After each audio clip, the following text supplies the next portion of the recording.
भगवान शिव स्मशान में क्यों रहते हैं? उन्हें स्मशान निवासी क्यों कहा जाता है?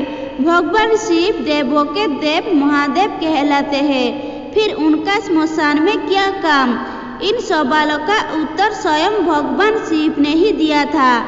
इस उत्तर का स्रोत हमारे विश्वसनीय महाकाव्य है, जिसमें स्वयं भगवान शिव द्वारा बताए गए इसके कारण का वर्णन है। चलिए जानते हैं भगवान शिव स्मशान में क्यों रहते हैं। महाभारत जो एक महाकाव्य है, इसके अनुशासन पर्व अध्याय 141 में वर्णित एक कथा के अनुसार देवी उमा द्वारा पूछे गए सवाल के जवाब में भगवान शिव ने स्मशान में रहने का राज बताया है।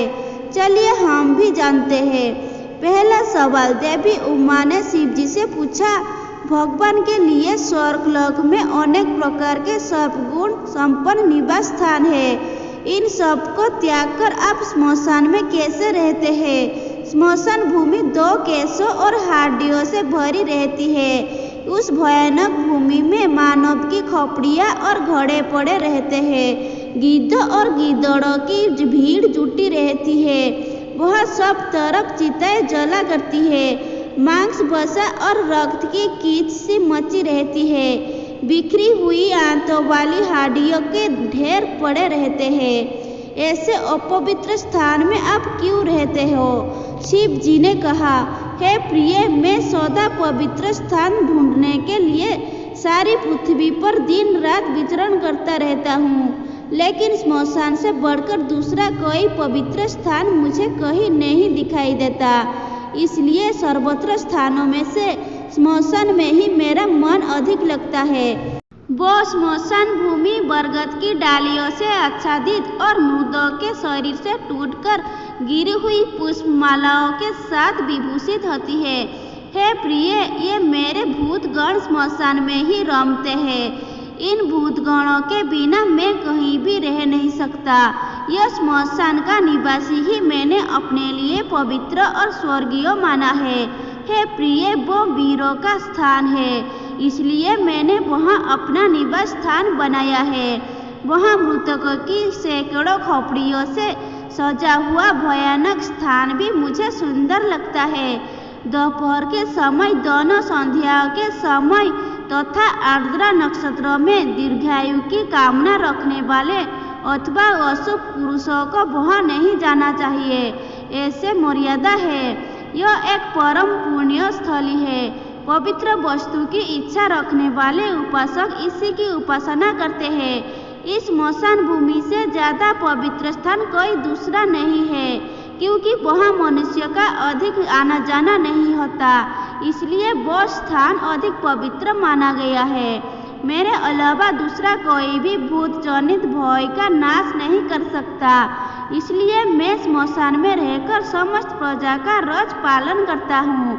मेरी आज्ञा मानकर ही भूतों का समाज अब इस संसार में किसी की हत्या नहीं कर सकते हैं। दुनिया के हित के लिए मैं उन भूतों को स्मशान में रखता हूँ। स्मशान भूमि में रहने का सारा राज मैंने तुमको बता दिया है। अब और क्या जानना चाहती हो? दूसरा सवाल देवी उमा ने पूछा। भगवान, आपका रूप पिंगल, विकृत और भयावह प्रतीत होता है। आपके सारे शरीर पर विभूति लगी हुई है। आपकी आंखें विकराल दिखाई देती है और सिर पर जटाओं का भार है। आपका रूप ऐसा रौद्र, भयानक, घोर तथा शूल और पटिश आदि से युक्त किस लिए है, यह मुझे बताने की कृपा करें। शिव जी, प्रिय, मैं इसका भी कारण बताता हूँ। तुम एकाग्र होकर सुनो। जगत के सारे पदार्थ 2 भागों में विभाजित है, शीत और उष्ण। अग्नि सोम रूप यह संपूर्ण जगत उन शीत और उष्ण तत्वों में गुथा हुआ है। सौम्य गुण की स्थिति सदा भगवान विष्णु में निहित है और मुझ में अग्निय तेजस गुण निहित है। इस प्रकार इस विष्णु और शिव रूपी शरीर से मैं सदा लोगों की रक्षा करता हूँ। देवी, ये जो विकराल नेत्रों से युक्त और शूल पट्टी से सुशोभित भयानक आकृति वाला मेरा रूप है, यही आग्रह है। यह संपूर्ण जगत के हित में तत्पर रहता है। यदि मैं इस रूप को त्याग कर इसके विपरीत हो जाऊं तो उसी समय संपूर्ण लोकों की दशा विपरीत हो जाएगी। देवी, इसलिए मैंने लोकहित के लिए यह रूप धारण किया है। अपने रूप का यह सारा रहस्य मैंने तुम्हें बता दिया है।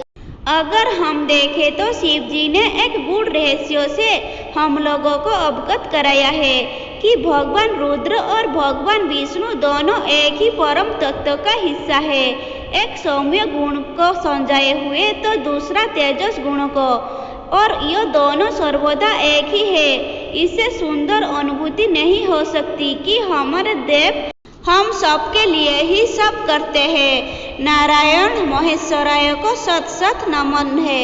अगर आपको यह वीडियो पसंद आई है तो वीडियो को लाइक करें, शेयर करें और ऐसे ही नए नए वीडियो देखने के लिए चैनल को सब्सक्राइब करें। धन्यवाद।